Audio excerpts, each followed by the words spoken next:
नमस्कार, आदाब। मैं आप सभी का होस्ट एंड दोस्त कुमार अमित आप सभी के साथ एक बार फिर से रूबरू हूँ आप सभी के लिए एक और अमेजिंग लेक्चर लेके। अगर आप लोगों ने भी रिसेंटली अपना फर्स्ट ईयर कंप्लीट किया है और आप सेकंड ईयर में आ गए हो, बेसिकली मैं बीकॉम की बात कर रहा हूँ, तो आप सभी के लिए वीडियो बेहद इंपॉर्टेंट होने वाला है। क्योंकि जैसे यार हम लोग किसी भी नए स्टैंडर्ड में एडमिशन लेते हैं, चाहे हम लोग 12th से ग्रेजुएशन की बात करें, फर्स्ट ईयर की बात करें, सेकंड ईयर की बात करें या थर्ड ईयर की बात करें, एक मेजर जो स्टूडेंट के अंदर क्यूरियोसिटी होती है ना, वो अपने सब्जेक्ट को लेके होती है, अपने सिलेबस को लेके होती है। तो इसी क्यूरियोसिटी का सॉल्यूशन लेके मैं आ चुका हूं, जहां पे आज हम बात करेंगे सेकंड ईयर में। अगर आप लोग बीकॉम में आ चुके हो तो इस सेकंड ईयर के दरमियान आपको कौन कौन से सब्जेक्ट पढ़ने पड़ेंगे। हम बात करेंगे लेटेस्ट सिलेबस की 2024-25, जो आपकी न्यू एजुकेशन पॉलिसी 2020 के अकॉर्डिंग बनाया गया था। तो विदाउट वेस्टिंग द टाइम चलिए शुरू करते हैं और देखते हैं कौन कौन से सब्जेक्ट हैं। इससे पहले एक इंपॉर्टेंट बात मैं आपको बता देता हूं माय डियर फ्रेंड्स, कि आपका जो सिलेबस है, हिंदुस्तान में न जाने कितनी यूनिवर्सिटीज हैं, स्टेट यूनिवर्सिटीज भी है, सेंट्रल यूनिवर्सिटीज भी है और अलग अलग बेसिस पे यूनिवर्सिटीज काम करती हैं।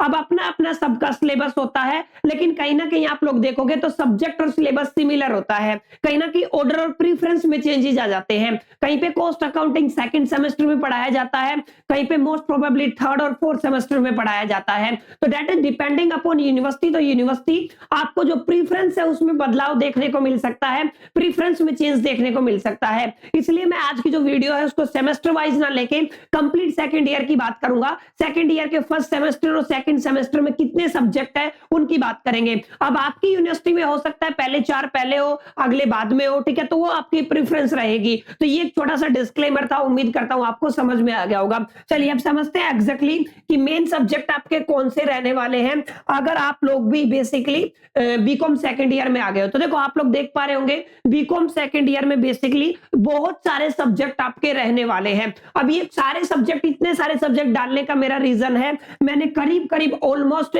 यहाँ पे 20 यूनिवर्सिटीज को स्टडी किया कल रात को, और उन 20 यूनिवर्सिटीज को स्टडी करने के बाद उन सबका सिलेबस यहाँ पे मैंने कंबाइन कर दिया है, ताकि आप लोग हिंदुस्तान की किसी भी यूनिवर्सिटी से इस वीडियो को देख रहे हो, आप सभी अपने सिलेबस को यहाँ पे अपने सब्जेक्ट को फाइंड आउट कर पाओ। देखो मेन जो सब्जेक्ट आप लोग देख पा रहे होंगे, ध्यान से देखिए। सबसे पहला जो सब्जेक्ट आपको मिलेगा ही मिलेगा वो कंपनी लॉज है। आप सभी को पता है कोई भी कंपनी सेटअप होती है वो इलीगली बहुत सारे लॉज के ऊपर काम करती है, टर्म्स एंड कंडीशन और पॉलिसीज के ऊपर काम करती है। तो लीगल एस्पेक्ट जो आपको पढ़ाया जाता है कंपनी के लिए, वो कहां पढ़ाया जाता है? Company law. और ये बहुत आसान और बहुत थ्योरेटिकल सब्जेक्ट ये आपका रहने वाला है, यानी कि आपकी थ्योरी यहाँ पे रहने वाली है, आसान सब्जेक्ट रहने वाला है। तो पहला आपका टॉपिक रहेगा, पहला सब्जेक्ट रहेगा जब आप लोग सेकंड ईयर में आ जाते हो। अगर आगे बात करूं तो इनकम टैक्स लॉ, आप सभी को पता है बिजनेस के अंदर टैक्स की अपनी एक इंपॉर्टेंस होती है, अपनी एक भूमिका होती है, तो टैक्स को पढ़ना बहुत जरूरी होता है। तो सेकंड मेजर जो आपका कोर सब्जेक्ट रहने वाला है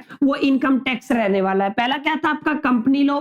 दूसरा कौन सा था आपका? Income tax. आगे चले, तीसरा है एंटरप्रेन्योरशिप। बहुत इंपॉर्टेंट सब्जेक्ट है आज के टाइम पे, क्योंकि we are living in the 21st century. तो आज के टाइम पे स्टार्टअप्स का दौर है, बहुत बड़े बड़े स्टार्टअप्स लॉन्च किए गए, यूनिकॉर्न भी बने बहुत कम टाइम में। तो एंटरप्रेन्योरशिप की तरफ लोगों का बड़ा झुकाव है, और आप लोग तो हो ही बिजनेस वाले बच्चे, हो ही कॉमर्स वाले बच्चे, तो कहीं ना कहीं आप लोग जरूर एंटरप्रेन्योरशिप की डिटेल में, उसकी जड़ों में डिटेल में जाना चाहोगे। तो ये आपके लिए एक बेहतरीन सब्जेक्ट हो सकता है my dear friends second year के दरमियान। तो ये है आपका बेसिकली एंटरप्रेन्योरशिप। आगे अगर आप चलोगे, element of the cost accounting. Cost accounting के नाम से भी मिल सकता है या फिर element of the cost accounting. Don't be confuse, दोनों का मीनिंग क्या होता है माय डियर फ्रेंड्स? सेम होता है। कॉस्ट अकाउंटिंग जैसा कि मैंने आपको पहले लेक्चर में पढ़ाया था फर्स्ट ईयर में, अगर आप सभी को याद होगा, तो वहां पे हमने देखा था accounting is classified to the 3 major categories, ठीक है? कॉस्ट अकाउंटिंग, फाइनेंशियल अकाउंटिंग और मैनेजमेंट अकाउंटिंग। ये तीनों ही आपके सिलेबस में है। तो ये आपका elements of the cost accounting यहाँ पे आ जाता है। ये आपके कोर सब्जेक्ट रहने वाले हैं। आगे बात करूं, ऑपरेशन एंड रिसर्च, काफी मोटा किताब रहने वाला है। ऑपरेशन एंड रिसर्च आपके बिजनेस का एक अहम हिस्सा होता है। आपके R&D, रिसर्च एंड डेवलपमेंट, जो आपका फैक्टर होता है किसी भी कंपनी में, R&D, वहीं पे वही क्या है आपका बेसिकली एडवांस ऑपरेशन सिस्टम। तो ये ये भी आपको यहाँ पे देखने को मिलेगा। आपके सेमेस्टर टू सेमेस्टर ये चेंज हो सकता है, लेकिन आपके सेकंड ईयर में ये सब्जेक्ट रहने वाला है माय डियर फ्रेंड्स। आगे है मैनेजमेंट, जैसा कि मैंने बताया ना, कॉस्ट अकाउंटिंग और मैनेजमेंट अकाउंटिंग, तो आपको मैनेजमेंट अकाउंटिंग भी यहाँ पे स्टडी करने का मौका मिलेगा।